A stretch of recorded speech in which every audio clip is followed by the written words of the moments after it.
Ito naman yung atsara. Ayan, isama ko na lang yung onions. Tapos lagyan ko ng asin. I-leave ko muna ito ng 5 minutes. Para pigain. Para matanggal yung anghang. Gusto nila ito kasi naggawa nga ako. Gusto nila. Masarap daw na salad. Kaya niluto ko na lang yung yung in-slice ko lang. Lagyan ko ulit ng.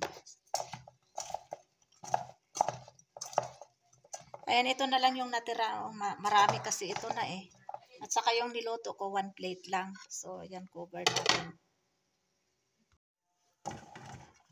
After 10 minutes na, na binabad ko sa asin.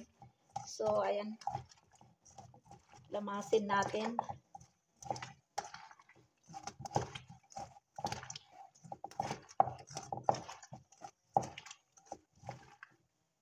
Then, lagyan natin ng tubig para, hugasan. Tapos, pigain na natin. Ayan.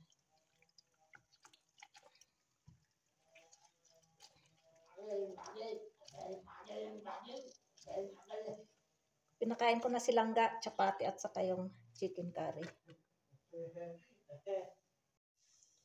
Lagyan natin ng asin. Konting asin.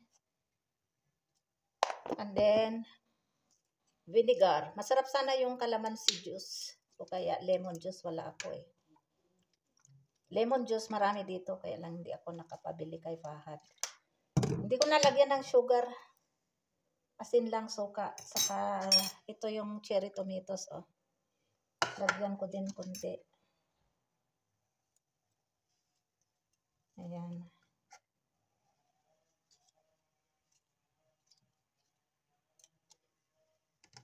Masarap sana kung may pritong isda o kaya yung tuyo.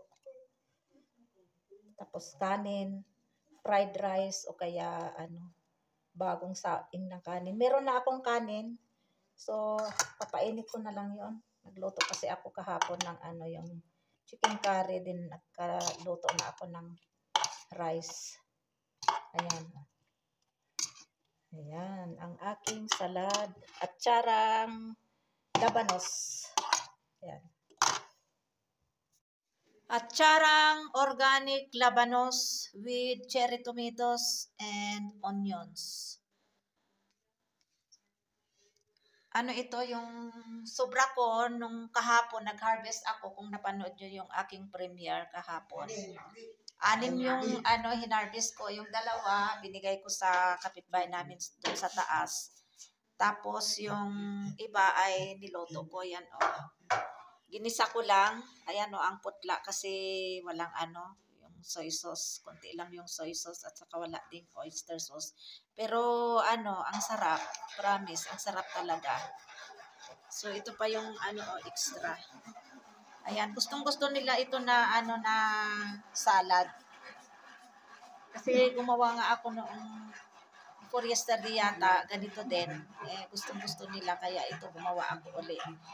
Yung ginawa ko ay yung isang malaki na mataba. Ang sarap nito, pang appetizer ba. Masarap din papakin itong atsarang labanos. Nilagyan ko lang ng kunting suka. Mas masarap sana kung may lemon juice o kaya calamansi juice, kaya lang wala. So vinegar na lang yung aking nilagay. Then kunting salt. Hindi ko na nilagyan ng sugar. Yan.